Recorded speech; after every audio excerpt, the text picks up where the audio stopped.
Boa tarde a todos. Meu nome é Itamar Diego. Vou fazer a apresentação para vocês sobre obras de terra em superfícies subterrâneas. Nós vamos falar sobre curva de reação do maciço, que é o CRM, e a curva de confinamento do suporte, que é o CCS. Então vamos falar um pouquinho sobre o sistema de suporte. Para que são usados os sistemas de suporte? Quando eles são usados? Eles são instalados somente nos casos em que o maciço não é competente, seja por não ter capacidade de autossustentação após a escavação, ou quando as estruturas circunvizinhas não conseguem suportar certo nível de deformação. E como é feito essas instalações? Essas instalações são feitas, aliás, para que são feitas essas instalações? Elas são feitas para assegurar determinados níveis de deslocamentos admissíveis ou para a prevenção das rupturas do maciço. Com o intuito de caracterizar o comportamento do sistema de suporte, é preciso definir a curva da característica do maciço, o CCM, e a curva de confinamento do suporte, o CCS. Então vamos lá, vou falar um pouquinho para vocês sobre os tipos de suporte. Eles são os suportes pontuais, os suportes lineares e os suportes contínuos. Os suportes pontuais, o principal dele é o tirante. O suporte pontual, o principal é o tirante, que é um elemento estrutural de suporte que transmite o esforço superficial na superfície para determinada região do maciço. Os suportes lineares são aqueles em que a pressão do suporte é aplicada em seções transversais com certo espaçamento longitudinal. Os exemplos deles são a cambota metálica e as treliças metálicas. E os suportes contínuos são aqueles que aplicam uma pressão de suporte por todo o maciço. Exemplos: suportes segmentados, concreto moldado em loco e concretos projetados. O trabalho em si pede para a gente explicar sobre as características do maciço. Então vou passar para vocês aqui, tentar explicar de uma maneira bem simples, para vocês entenderem o que quer dizer esse gráfico.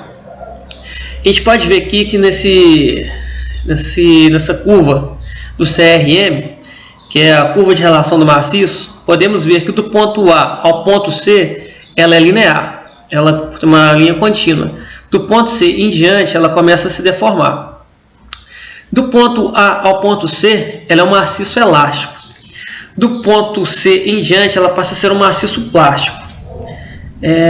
O ponto B, aqui, a gente pode observar que há um deslocamento e gera um alívio de tensões do ponto P0 para o ponto PB, ou seja, do ponto A para o ponto B gera um alívio de tensões na superfície de escavação, reduzindo as tensões de P0 para PB. O ponto C é exatamente onde o maciço muda, do maciço elástico para o maciço plástico. O ponto D é onde ocorre a instalação dos suportes. A capacidade de carga inicial do suporte é nula. Ela cresce linearmente até que atinge o valor máximo representado por PS máximo, pelo PS máximo aqui. O ponto E é o ponto de interseção do maciço. Ela atinge o equilíbrio maciço-suporte, onde o deslocamento total acumulado no maciço vale o S, e a capacidade de carga de suporte se equipara à tensão aplicada pelo PS. Ou seja, é o ponto de interseção aí, do ponto que você vê que se intercede as duas curvas, a curva CRM e a curva CCS. Então, essa solução de interseção também é chamada de método de convergência de confinamento ou método das linhas características. Vamos falar sobre esse gráfico aqui, sobre esse gráfico, realmente esse gráfico do CCS aqui. Ele tem um comportamento mecânico do suporte,